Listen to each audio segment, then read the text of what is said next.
kita lanjutkan pembahasan kita terkait bagaimana dampak perubahan harga barang terhadap barang dengan jenis elastisitas tertentu ya. Jadi kalau di video sebelumnya kita sudah membahas bagaimana kalau barangnya itu adalah elastis uniter atau elastis sempurna. Nah, sekarang kita akan masuk ke elastis dan yang inelastis, oke? Nah, tetapi perlu diketahui bahwa perhitungan elastisitas itu kan ada dua metode, ada yang midpoint, ada yang not midpoint. Nah, yang sekarang kita sedang bahas itu adalah yang not midpoint formula. Oke. Nah, jadi kita tahu bahwa kalau barang elastis itu kenaikan harga barang itu berarti bagaimana responnya ya? Responnya itu adalah perubahan kuantitas permintaannya itu lebih besar daripada perubahan harga. Ini secara absolut ya. Jadi misalnya kalau harga naik 50%, kuantitas permintaan itu harus naik harus turun dia tuh penurunannya harus lebih besar dari 50 atau turunnya itu misalnya 60% misalnya ya. Nah, ini baru disebut barang elastis. Nah, kesimpulannya sih pada dasarnya nanti kalau kita naikkan harga barang itu total penerimaan bakal turun ya. Dari mana sih pembuktiannya? Pembuktiannya seperti ini ya. Jadi pertama-tama penerimaan itu adalah P1 kali Q1. Oke. Di mana kita tahu bahwa P1 itu misalnya harga mengalami kenaikan sebesar X1% dari harga semula, sedangkan oh ya mula-mula bukan TR1 tapi TR0 ya. Jadi TR0 adalah P0 kali Q0. Nah, tapi setelah ada perubahan harga jadinya P1 kali Q1, di mana P1 itu 1 ditambah X1 dikali P0. X1% ini sebagai kenaikannya. Lalu penurunannya itu sebesar X2, jadi Q1 sama dengan 1 min X2 dikali Q0. Seperti itu. Maka kita dapat TR1 itu jadi seperti ini. Nah, nantinya kita akan dapat kalau kita olah ya, TR1 menjadi seperti ini. Kan 1 ditambah X1% dikali 1 min X2%. Ya, P0 Q0-nya dibiarkan saja. Nah, perkalian ini tuh jadi 1 dikurang X2 ditambah X1 dikurang X1 kali X2. Kenapa dikali 10 pangkat min 4? Karena 1% sendiri itu, kan di sini persennya ada 2 ya. 1% sendiri itu adalah 10 pangkat min 2. Jadi kalau persen dikali persen, jadi kali 10 pangkat min 4. Oke. Nah, tetapi kita mesti tahu bahwa X1 pasti di bawah X2 ya. Karena perubahan kuantitasnya lebih besar daripada perubahan harga. Jadi kita bisa nyimpulkan di sini nih X1-nya lebih kecil dari X2 atau X2-nya lebih gede dari X1, tetapi X1 kali X2 itu harus lebih besar dari 0 ya.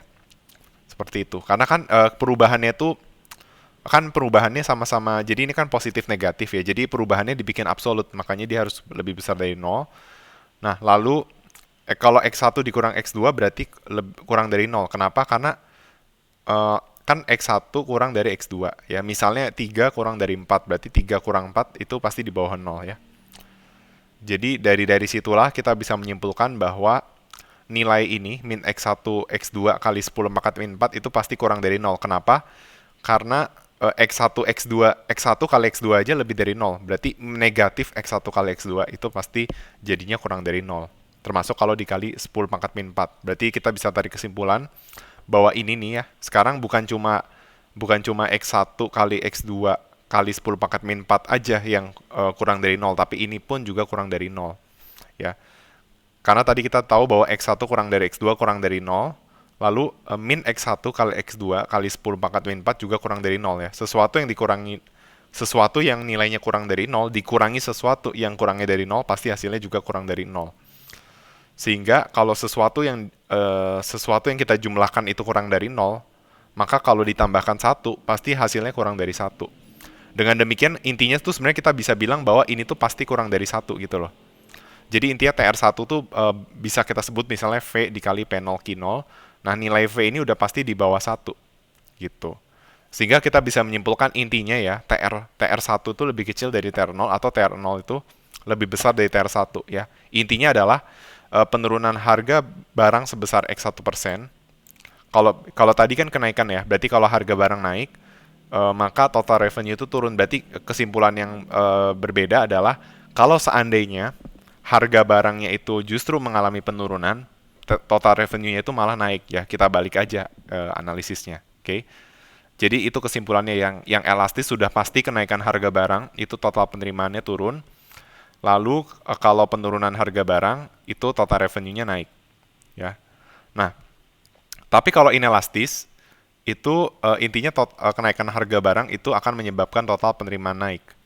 Pembuktiannya adalah kita lakukan pembuktian kayak tadi, yang membedakan adalah sekarang itu misalnya kita mensimulasikan harganya naik sebesar X1% dan kuantitasnya itu turun sebesar X2%. Nah, karena inelastis itu persen delta Q-nya lebih kecil dari persen delta P, maka X1-nya yang lebih besar dari X2.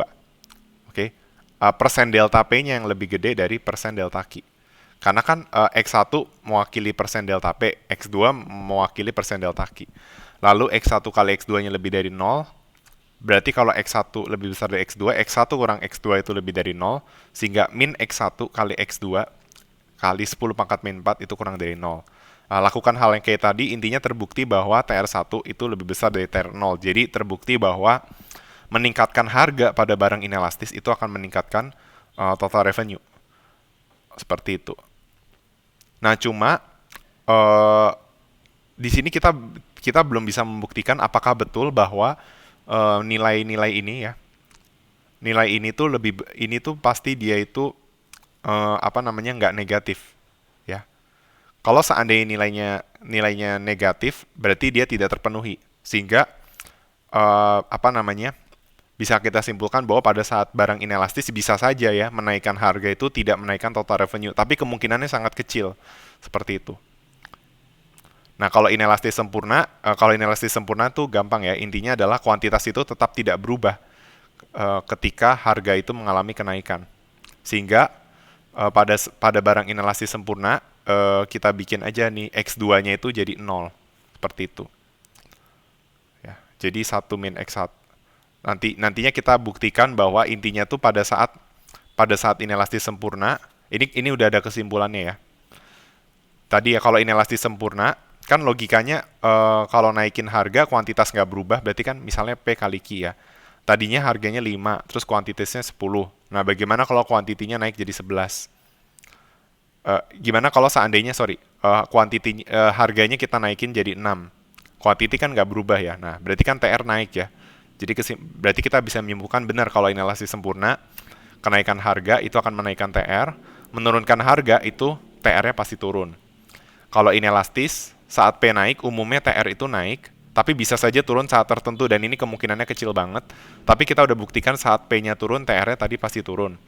Kalau elastis uniter, nah ini yang seringkali orang menganggap kalau elastis uniter tuh TR tidak berubah. Nah, tetapi lagi-lagi kita lagi mencoba pembuktian dengan rumus not midpoint formula, sehingga pada rumus not midpoint formula ternyata pada elastis uniter mengubah harga baik menaikkan atau menurunkannya itu akan pasti membuat TR itu pasti turun.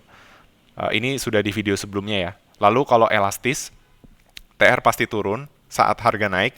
Nah, tapi pada saat harganya turun, TR itu harusnya naik ya, tapi bisa aja turun pada saat tertentu. Nah, ketika ada keterangan bisa saja turun atau bisa saja naik pada saat tertentu, itu kemungkinannya sangat kecil karena kita ada asumsi ini ya. Asumsi ini bisa saja tidak terpenuhi, tapi kemungkinannya sangat kecil. Seperti itu.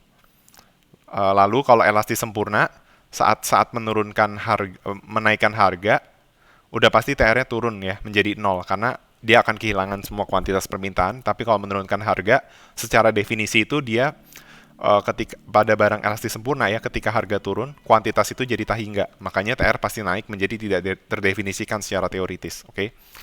Nah, jadi ini kesimpulan terkait perubahan harga jenis barang dengan total revenue. Tapi bukan menggunakan rumus midpoint formula. Nah, tapi kalau kita menggunakan midpoint formula, itu hasilnya pasti berbeda. Karena sekarang kita buktikan aja dulu untuk barang elastis uniter. Nah, elastis uniter itu kan persen delta Q sama dengan persen delta P. Nah, tapi pembuktiannya berbeda saat kita tidak menggunakan midpoint formula. Kalau kita tidak menggunakan midpoint formula, ya udah mencari perubahan harga sesimpel ini.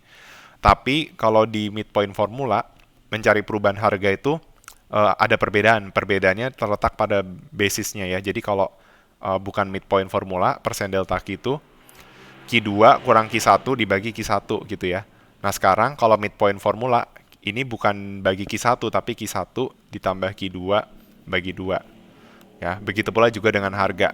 Nah, bikin aja persen delta Q sama dengan persen delta P. Nanti kita olah ya. Ini perkalian silang. Ya, ini kali ini sama dengan ini kali ini. Nanti kalau diurai intinya dapat lah. Pokoknya Q2 tuh seperti ini. Dan pokoknya ceritanya kita bikin TR1 itu adalah P1 kali Q1, sedangkan TR2 itu P2 kali Q2. Cuma kita dapat dari persamaan sebelumnya bahwa Q2 itu adalah P1 kali Q1 per P2. Maka terbukti bahwa TR2 itu adalah P1 kali Q1. Sehingga ternyata yang dimaksud di buku, kan di buku sering ditulis bahwa pada barang elastis uniter, itu menaikkan harga atau menurunkan harga itu tidak akan mengubah total revenue. Atau total revenue tetap. Nah, ternyata maksud dari buku ini adalah bukan menghitung elastisitas dengan metode di luar midpoint formula atau metode biasa, metode umum. Tapi elastis uniter itu mengubah harga tidak akan mengubah TR pada pendekatan midpoint formula gitu. Jadi terbukti bahwa kalau pakai midpoint formula, total revenue itu nggak berubah pada barang elastis uniter. Tapi kalau tidak menggunakan midpoint formula, justru pada barang elastis uniter baik menaikkan atau menurunkan harga itu TR-nya malah turun seperti itu. Nah, sekarang kita bisa coba untuk yang elastis ya. Kalau elastis nanti kalian bisa lihat persamaan matematiknya, bedanya cuma di simbolnya aja. Kalau elastis kan persen delta Q lebih besar dari persen delta P. Nah, nanti bakal bisa ditarik kesimpulan bahwa TR2 kurang dari TR1 atau total revenue-nya turun ya. Nah, ini nggak pakai pada saat tertentu, udah pasti dia tuh turun gitu ya. Sedangkan jadi kalau naikin harga TR-nya turun, kalau nurunin berarti TR-nya naik. Nah, terus pada barang inelastis itu sudah terbukti juga bahwa total revenue itu bakal naik saat harga barang dinaikkan seperti itu. Sehingga ini kesimpulan yang ada di buku nih. Kesimpulan yang ada di buku ini adalah pendekatan midpoint formula. Oke. Ada beberapa hal yang berbeda ya, yang elastis sempurna itu masih sama baik midpoint formula ataupun bukan. Nah, sekarang ini ada contoh yang mudahnya ya. Contoh yang mudahnya itu adalah ketika kita itu punya fungsi permintaan 14 min 2P. Nah, ini juga sekaligus kita ingin membuktikan juga ya. Selama ini kita belum membuktikan bahwa elastisitas itu bakal berbeda di level harga yang berbeda. Oke. Kalau jadi kalau fungsinya linear, slope-nya itu pasti sama, konstan, tapi elastisitasnya bakal berbeda tergantung titiknya ada di mana. Jadi tergantung informasi harganya di mana, ya. Kalau dari fungsi permintaan seperti ini kita udah bisa nebak ya, slope itu kan delta Q per delta P ya. Berarti slope-nya adalah min 2. Jadi kita bisa interpretasikan kalau harga naik sebesar 1, maka kuantitas itu akan turun 2. Kalau harga turun 1, kuantitas naik 2. Unit ya, bukan persen. Tapi kalau elastisitas itu nggak seperti itu. Ya. Ini saya mencoba untuk mencari nilai elastisitasnya. Yang pertama-tama kita cari dulu persen delta P sama persen delta Q, tapi pakai pendekatan midpoint formula ya. Saya tuliskan lagi nih. Misalnya untuk persen delta Q pakai rumus yang Q2 kurang Q1 dibagi Q1 tambah Q2 bagi 2 gitu ya. Nah, itu pendekatan midpoint. Begitu pula juga dengan persen delta P. Nah, nanti kalian bisa coba sekaligus cari TR ya. Total revenue itu rumusnya kan P kali Q. Nah, nanti akan kita bisa melihat nih ya hasilnya. Saya nggak akan buktikan perhitungannya. Tapi yang jelas pada saat harganya tinggi, ya, itu cenderung dia itu lebih elastis. Bahkan pada saat P-nya 6, elastisitasnya sebesar min 13. Ini kan berarti mendekati sempurna ya, mendekati tahingga. Tapi saat harganya terendah di level 0, itu dia nyaris inelastis sempurna. Nilai elastisitasnya sebesar min 0,08, seperti itu. Jadi bisa kita simpulkan elastisitas pada sebuah kurva permintaan itu akan berbeda-beda. Ada di satu poin dia elastis, ada satu poin dia inelastis. Ya, jadi dari elastis menuju inelastis. Yang paling atas itu mendekati elastis sempurna, yang paling bawah mendekati inelastis sempurna.